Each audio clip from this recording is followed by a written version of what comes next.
It ain't over. They say the only way to get drunk is to drink, so I'll eat.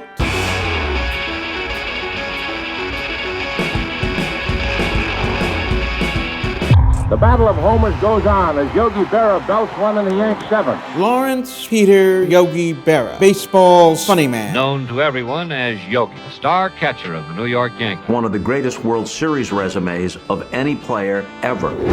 In the documentary, It Ain't Over, narrated by the late Hall of Famer's granddaughter, Lindsay Berra, we get to see the whole man. Hey, he got it done, and he was a winner because he had all the rings to prove it. The son of Italian immigrants who grew up in the neighborhood with the racially insensitive name.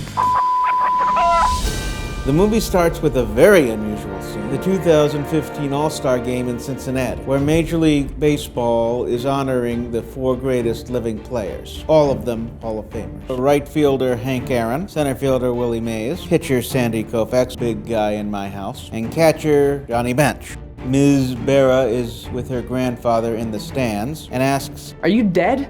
And he said, "It ain't over till it's over." This brings up two things. One, how history has seemed to have forgotten what a great ball player Yogi Berra actually was. Wait a second. He's got more MVPs than any of these guys. He's won more World Series rings than all four of them combined. And two, He's off.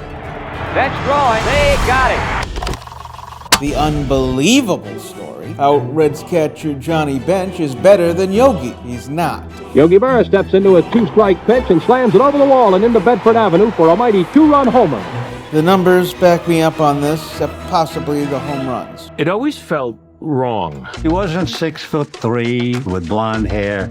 Everything about him was kind of funny. The man behind all the funny sayings They come to the fork and won't take it. What? They just come out. He was a character.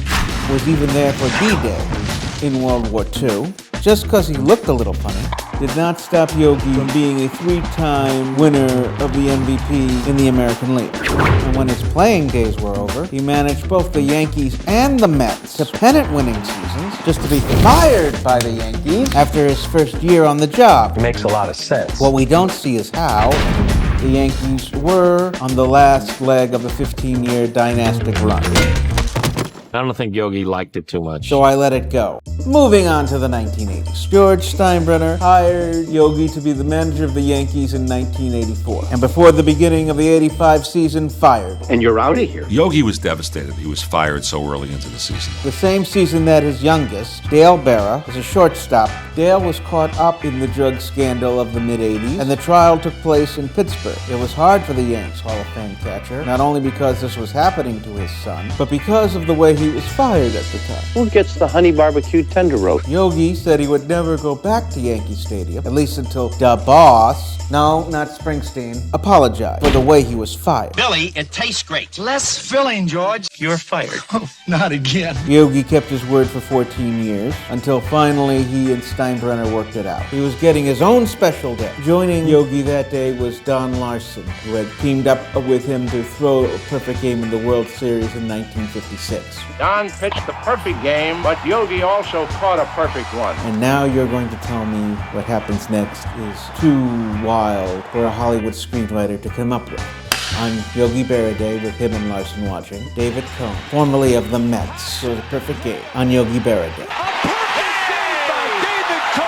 The fact that another ex-Met threw a no-hitter when the Mets at the time didn't have any no-hitters and we're still waiting on it. Don't make this Mets fan get the tape of his team's ex-pitcher hurling a no-no for that other team in the city. The movie ends with Yogi dying a short time after his beloved wife did. I give this 4 baseballs out of 4.